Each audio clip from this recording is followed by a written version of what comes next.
Hello friends, welcome to my channel. Nirmala Sitharaman அவர்கள் வந்து பார்த்தீங்கன்னா 2024ஓட லாஸ்ட் பட்ஜெட் தாக்கலை தற்போது வந்து பார்த்தீங்கன்னா தாக்கல் பண்ணியிருக்காங்க. ஸோ அதில் வந்து பார்த்தீங்கன்னா என்ன சுவாரஸ்யமான விஷயம்னா, அந்த பட்ஜெட் தாக்கல் பண்ண முன்னாடி அவங்க கூட இருக்கிற ஸ்டாஃப்ஸுக்கு எல்லாமே வந்து பார்த்தீங்கன்னா அல்வா கொடுப்பாங்க.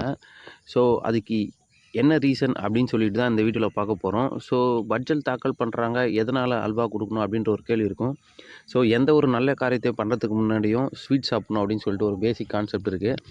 அதுபோல் தான் அந்த கான்செப்டை பேஸ் பண்ணி தான் வந்து பார்த்திங்கன்னா இவங்க அல்வா ரெடி பண்ணி கூட இருக்கிற ஸ்டாஃப்ஸ்க்கு எல்லாருக்குமே வந்து இந்த ஃபினான்ஸ் மினிஸ்டரில் இருக்கிற ஸ்டாஃப்ஸ் எல்லாருக்குமே வந்து பார்த்திங்கன்னா அல்வா ப்ரொவைட் பண்ணுவாங்க.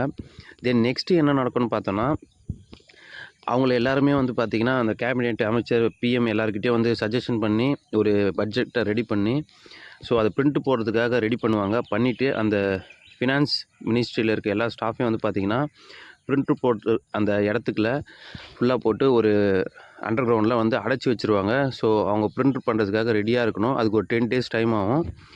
ஸோ எதனால் அவங்க அடைச்சி வைக்கணும்னு பார்த்தீங்கன்னா, ஸோ அந்த ஃபினான்ஸ் மினிஸ்ட்ரியில் இருக்க எந்த ஒரு பட்ஜெட்டில் இருக்க விஷயமும் வெளியில் தெரிஞ்சிடக்கூடாது. தெரிஞ்சால் ஏகப்பட்ட பதுக்கல்கள், ஏகப்பட்ட குளறுபடிகள் ஏற்படும் அப்படின்றதுக்காக அந்த ஸ்டாஃப்ஸை கண்டினியூஸாக ஒரு 10 நாள் வந்து உள்ளேயே வச்சு போலீஸ் பாதுகாப்போட அந்த பிரிண்ட் வெளியே வர வரைக்கும் ஸோ அவங்கள உள்ளேயே வச்சுருப்பாங்க.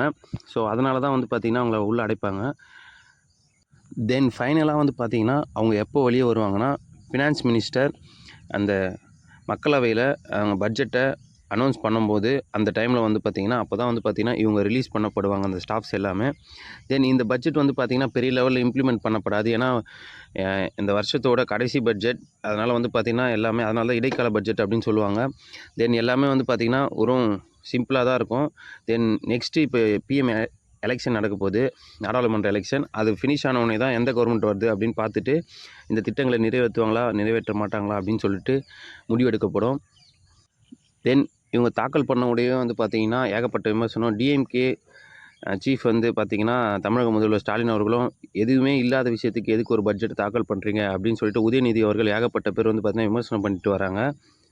தென் இதில் ஒரு இம்பார்ட்டண்டான விஷயம் இந்த வீடியோவில், அதிக முறை இந்தியாவில் யார் வந்து பார்த்திங்கன்னா பட்ஜெட் தாக்கல் பண்ணியிருக்காங்க அப்படின்னு சொல்லிட்டு உங்களுக்கு ஒரு கேள்வி வேணும்.